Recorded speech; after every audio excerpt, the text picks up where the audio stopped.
Hey there, welcome back to Switch to Linux. So, this is just a little video. I'm recording this on my little crappy camcorder, including the audio, so apologize for the poor quality. But I did actually get a couple of requests to show the studio, and, well, the new kitchen studio I was working on. I did the video about that earlier today, at least when I'm recording this video. Not sure if I'll post this tonight or later. But I had some people asking about how I put everything together, how the audio is set up. So I thought I'd go ahead and walk through that because I'm going to be taking it down today while I do a couple other little testing and while I work on pulling the videos off of this computer here. So I'm actually in the kitchen of this very small apartment. That's just kind of the place that I like to be in. So let me go ahead and turn this guy around and I will go ahead and show you the studio setup. So I usually have that bright lamp for the studio setup mounted right about here. And that guy there will basically shine some light up. Frequently running this hood lamp up here produces a little bit too much light.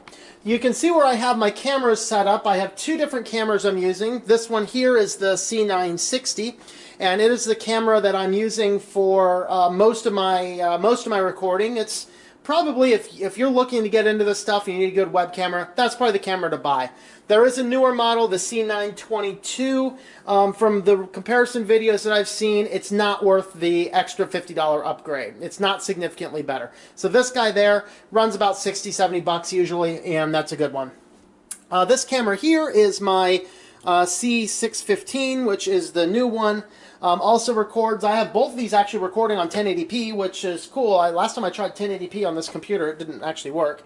Now, I was experimenting with using this little mic, little camera stand there, which is an 11.5-inch camera stand. Probably bought it at Best Buy for like 12 bucks.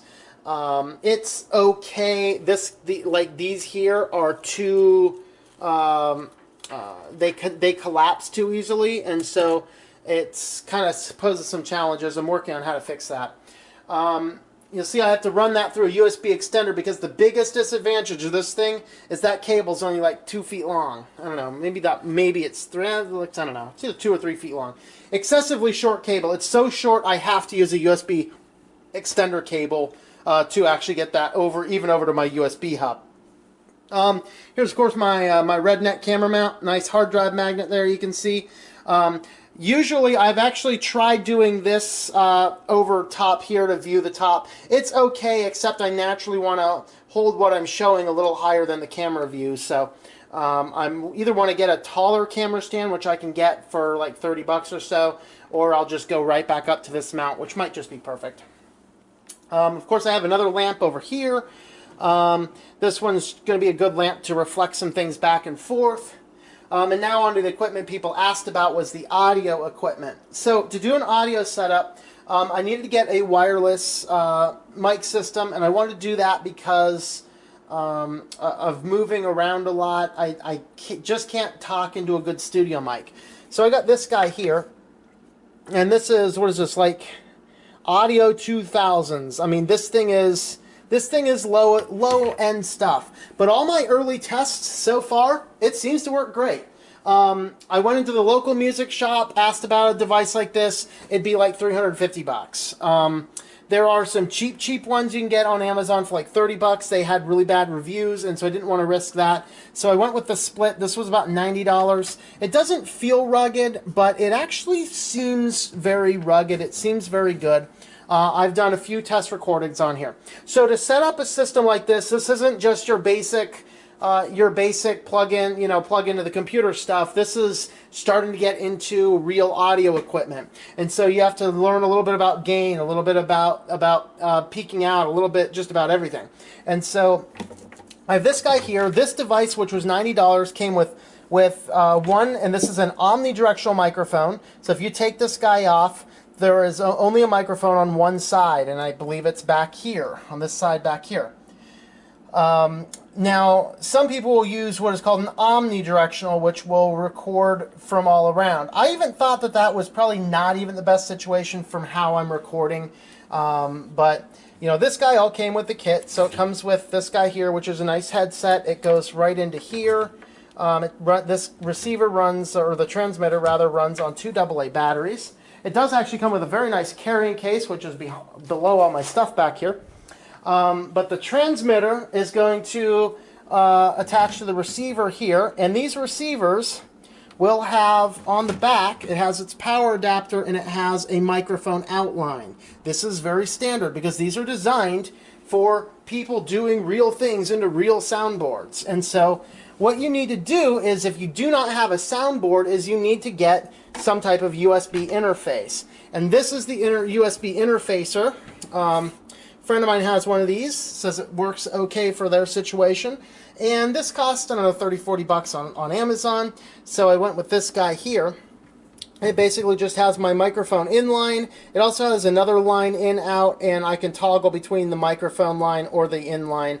I can output this to a basic RCA jack, and if I want to run my sound through, I don't know, some other type of system, I can do that. What I'm using is the USB out. You gotta, when you're looking for these, make sure you have one that has a USB out, because this will now output the sound to the USB out, and I actually have that going over to this USB splitter.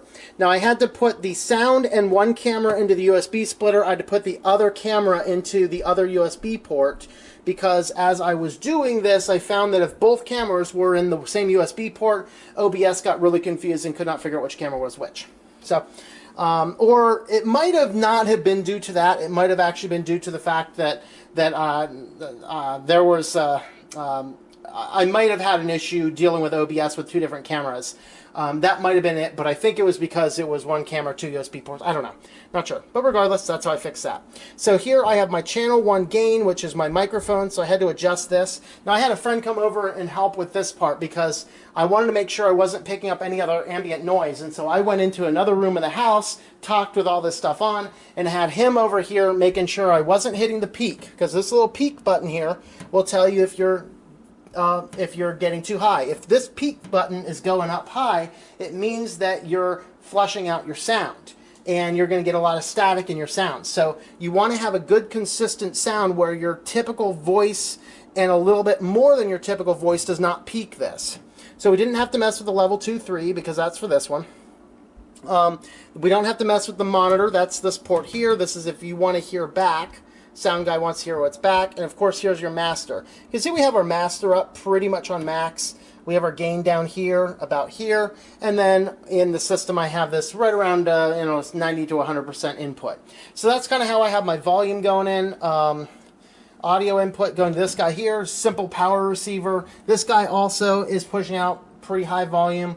So the audio receiver, or the transmitter, goes into the receiver. Receiver goes into the USB interface. USB interface takes the audio out and then combines that into a USB line. And then over here on, I'm recording all these on Linux Mint. So on Linux Mint, there you go. This might be the only cooking channel using Linux. Oh, right. I don't know. Come down here on the sound settings, and then you can actually choose your audio inputs. Here's outputs, inputs. So here I have the internal built-in. I have the two different microphones for the cameras, and then this guy here, the analog audio input, PCM 2960, whatever, blah, blah, blah. That's this guy here. And so that is what allows me to run my sound on the wireless setup here. So that is, in a quick nutshell, how I'm running the kitchen in this particular video. So that's kind of my setup. Yeah, it is quite comical. I do have a receiver and an interface on top of a microwave and a computer on top of a toaster oven. Hey, home cooking hacks, man, get it. All right, so that's kind of what I'm doing here. Like I said, this is going to be the new channel. I was about a month and a half late launching Switch to Linux behind what I wanted to. So, I'll tell you, I'm shooting to launch this channel somewhere around April. I just don't know exactly yet. I'm going to be doing a lot more video processing on this channel just because I want to make sure that my recipes are up. I want to make sure people can find them. People can follow along on the screen. So it's going to be a whole lot more video processing in this channel. So because of that, and because I have to do some experimenting with some time lapsing and things like that, I'm not sure exactly how long it's going to take me to get a lot of things. But I did want to go show you guys how we're starting it. Again, this is a kitchen cooking channel powered by Linux Mint. So, well, let me switch that around there. All right. So, sorry for the poor quality of this video. Again, this is just being done on a, I don't know, Sony 720 junky camera. But I thought you guys might want to see that setup. So far, I've only had this equipment for like a day. It cost me $200 for the interface, the audio receiver, the camera here. So, and I had to buy. You had to buy the extra the cable. Let me go back and show you that. You do have to buy the mic cable. You're probably, I mean, order it on Amazon when you order everything, or if you have a local music store. That's I think I bought the 6-foot cable. Yeah, it looks about a 6-foot cable. So I bought the 6-foot cable to get that. That didn't come with anything. So that's kind of my setup.